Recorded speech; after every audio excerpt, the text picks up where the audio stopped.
Welcome to KD math Nexus.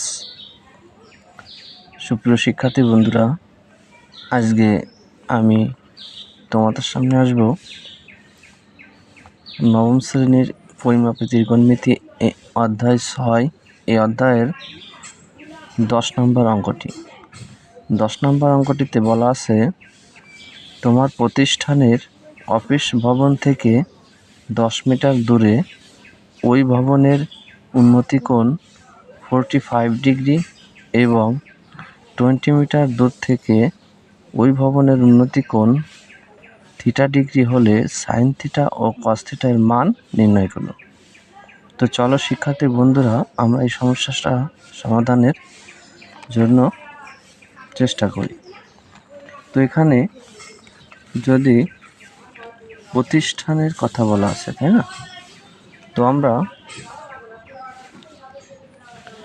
এখানে দেখো, প্রতিষ্ঠানের যদি একটা চিত্র আঁকাই, যে আমি মনে করি যে এবি উচ্চতা বিশিষ্ট একটি প্রতিষ্ঠান এবং সেখানে 10 মিটার দূরে ওই ভবনের উন্নতি কোণ। তো এই প্রতিষ্ঠান থেকে 10 মিটার দূরের, তো আমি এই দূরত্বটা 10 মিটার দিলাম, অর্থাৎ এই প্রতিষ্ঠান থেকে 10 মিটার দূরে ওই ভবনের উন্নতি কোণ কত ডিগ্রি? 45 ডিগ্রি। তো এটা আমরা 45 ডিগ্রি দিলাম। এবং বলছে কি 20 মিটার দূরে, তাহলে এই প্রতিষ্ঠান থেকে 20 মিটার দূরে। তাহলে দেখো, এই বি থেকে আমি এখানে যদি ডি বিন্দু দিই, তাহলে এই বি থেকে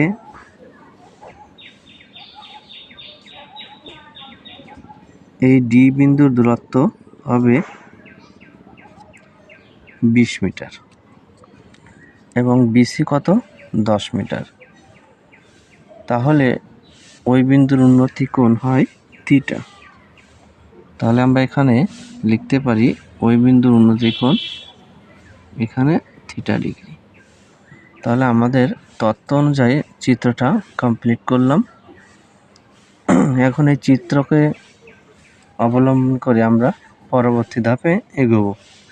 তো আমাদের নির্ণয় করতে বলছে সাইন থিটা ও কস থিটার মান নির্ণয় করো।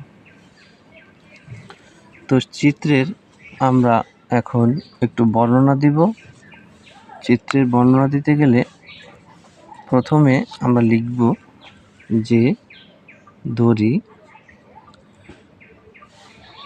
প্রতিষ্ঠানের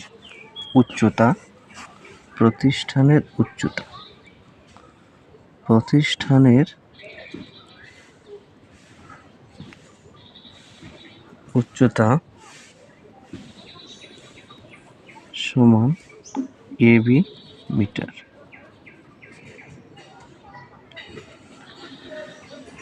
বিসি সমান 10 মিটার। বিডি সমান 20 মিটার। উন্নতি কোণ এসিবি সমান 45 ডিগ্রি এবং এডিবি সমান থিটা ডিগ্রি।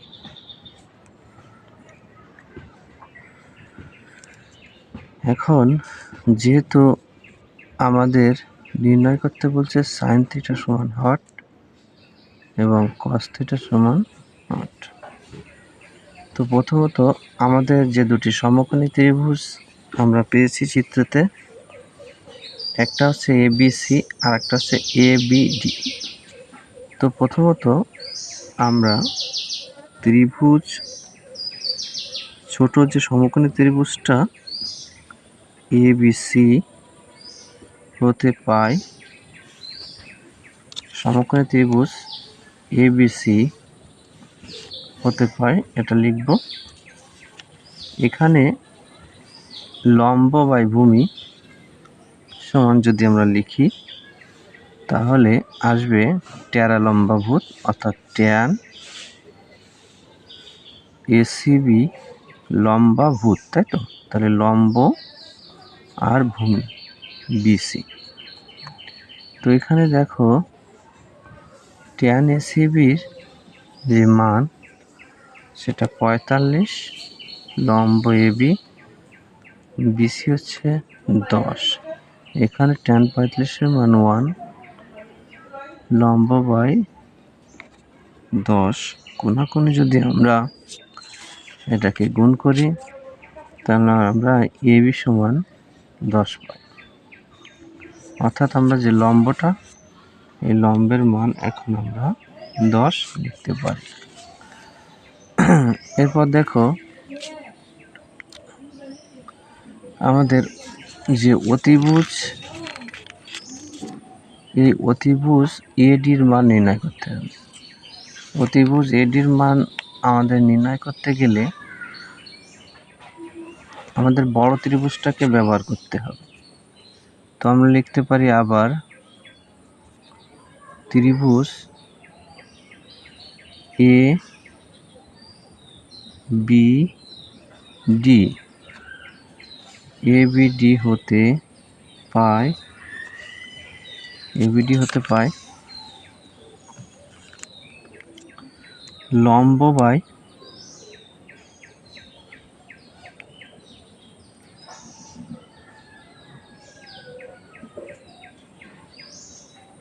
তো আমরা এখানে যেহেতু এডির মান বের করব, তো আমাদের এখানে যে থিটার কোনো কিন্তু মান দেওয়া নেই এই কোণটার মান।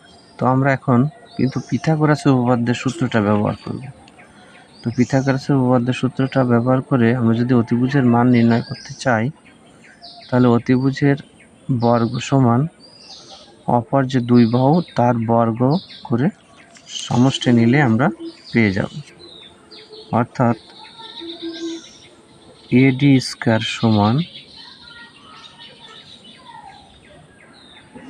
এবি স্কয়ার যোগ বিডি স্কয়ার। তো এডি স্কয়ার সমান এখানে এবির মান আমরা 10 পাইছি এবং বিডি সমান হচ্ছে 20 তার স্কয়ার। তাহলে এডি স্কয়ার সমান 100 যোগ 20-এর স্কয়ার করলে হয় 400। তাহলে এডি স্কয়ার সমান 500।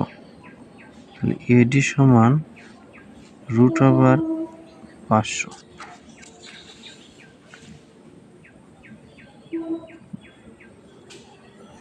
তো ডি সমান আমরা লিখতে পারি এখানে 5 গুণ 100, 500কে আমরা 5 গুণ 100 লিখলাম। তো 5কে রুট করলে √5, আর 100কে যদি রুট করি তাহলে হয় 10। অর্থাৎ এডি সমান আসে 10√5।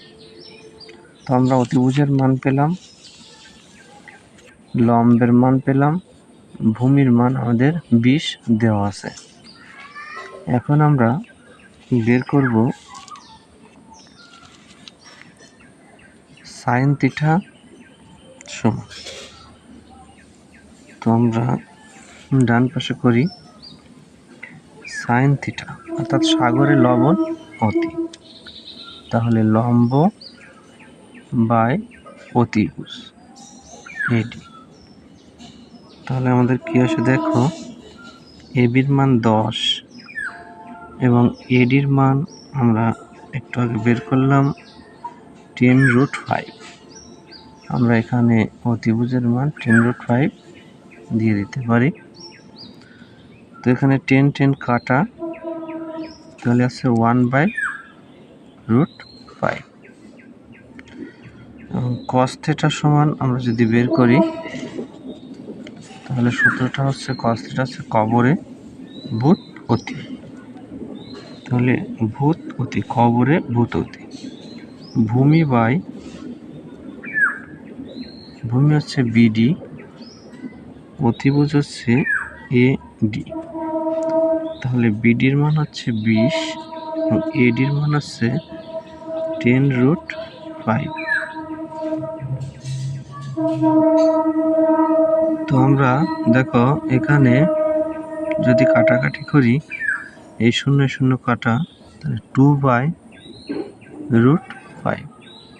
তাহলে আমাদের কিন্তু সাইন থিটা সমান 1/√5 এবং কস থিটা সমান 2/√5 আমরা নির্ণয় করতে পারলাম। আশা করি শিক্ষার্থী বন্ধুরা এই অঙ্কটা তোমরা খুব ভালোভাবেই বুঝতে পারছো। পরবর্তী ক্লাসের দেখার আমন্ত্রণ জানিয়ে আমি আজকের মতো বিদায় নিচ্ছি। সে পর্যন্ত তোমরা সবাই সুস্থ থেকো, ভালো থেকো।